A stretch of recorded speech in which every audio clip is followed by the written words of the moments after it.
Before we begin, please know that this video will touch upon sensitive topics, including mental health struggles.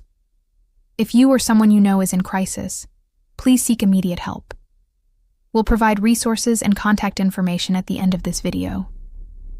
We all have moments when life feels overwhelming, and often it's the support from others that helps us navigate those tough times. But what happens when you're the one worried about a friend, a family member, or a colleague? Seeing someone you care about struggle with their mental health can be difficult, and it's natural to want to help, but not know how. The good news is, you don't need to be an expert to make a real difference. Today, we're going to explore 8 practical ways you can support someone with a mental health problem. First, let's address a common question. How do you even know if someone has a mental health problem? The truth is, there's no simple checklist. Sometimes the signs might seem obvious, like a change in their mood or behavior, but other times they can be very subtle. If you know the person well, you might notice they're not quite themselves. Maybe they're more withdrawn, irritable, or seem to have lost interest in things they once loved. However, it's crucial to remember that you don't need a formal diagnosis to offer support. The most important thing isn't labeling what they're going through, but responding with kindness and sensitivity when you sense someone is troubled. Every person's experience is unique, so instead of trying to play detective, focus on being a supportive presence. The first and most powerful step is often just starting a conversation. It can feel daunting, I know. You might worry about saying the wrong thing or making the situation worse. But waiting for them to come to you might mean they miss out on getting the support they need sooner. A simple, "Hey, I've noticed you seem a bit down lately. Is everything okay?" can open the door. It shows you care and that you're there for them. So how can you make this conversation as helpful as possible? Let's dive into our 8 tips. Our first tip is to set aside dedicated time with no distractions. This is not a conversation to have while you're both scrolling on your phones or rushing to get somewhere. Find a quiet, comfortable space where you can both feel at ease. Turn off the TV, put your phones on silent, and give them your undivided attention. This simple act communicates that they are your priority and that what they have to say is important. It creates a safe, non-judgmental atmosphere where they can feel comfortable opening up. It signals that you're truly present and ready to listen, which can make all the difference in whether they feel able to share what's on their mind. Second, let them share as much or as little as they want to. It's their story, so let them lead the conversation at their own pace. Don't pressure them for details or push them to talk about anything they're not ready to discuss. Remember, opening up about mental health takes immense trust and courage. For all you know, you might be the very first person they've ever spoken to about this. Your role is to be a patient and receptive listener. If there are long pauses, just sit with them in the silence. Let them know it's okay. The goal isn't to get all the information, but to let them know they are not alone and that you're a safe person to talk to when they are ready.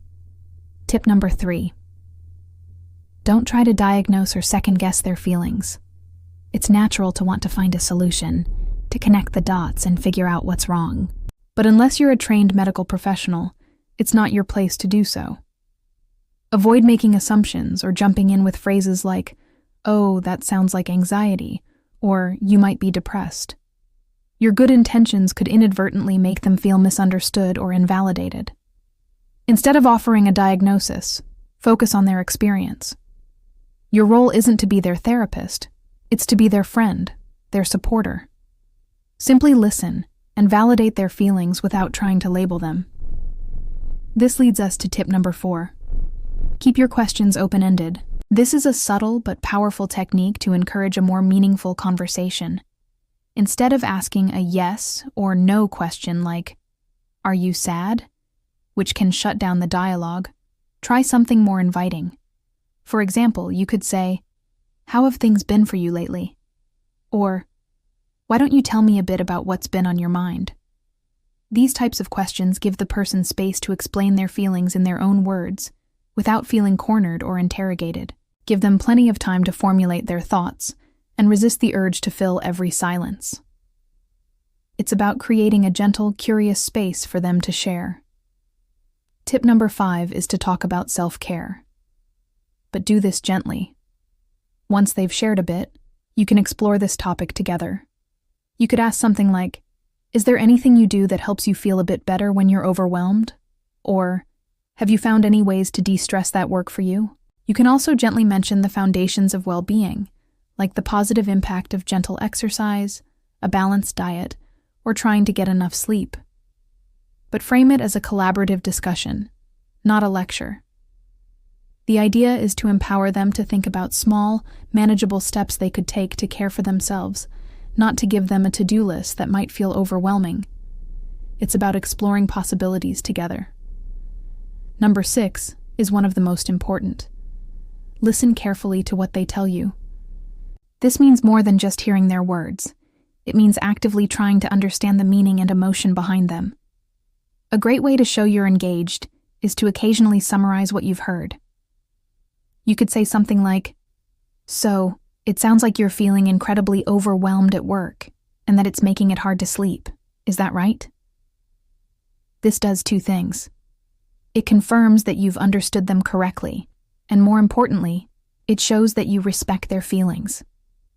You don't have to agree with their perspective, but by demonstrating that you understand it, you're validating their experience and making them feel heard.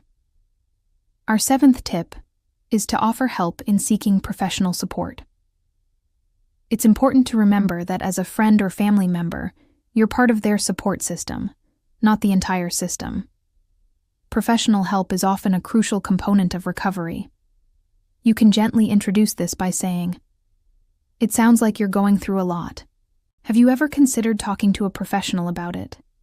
They have tools that could really help."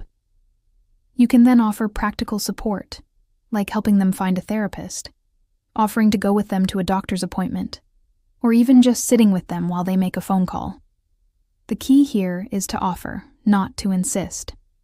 Empower them to make their own decisions while letting them know they don't have to take those steps alone. And finally, tip number 8. Know your limits. Supporting someone with a mental health problem can be emotionally taxing, and it's vital that you take care of your own well-being too. You cannot pour from an empty cup. It's okay to have boundaries on the amount of support you can provide. Be honest with yourself about what you can and cannot do. It's also wise to help your loved one build a wider support network, including other friends, family members, and mental health professionals, so you aren't their sole source of support. Take time for yourself to rest and process. And remember, if you ever believe the person is in immediate danger or at risk of harming themselves, you must take urgent action. This isn't about breaking their trust. It's about keeping them safe.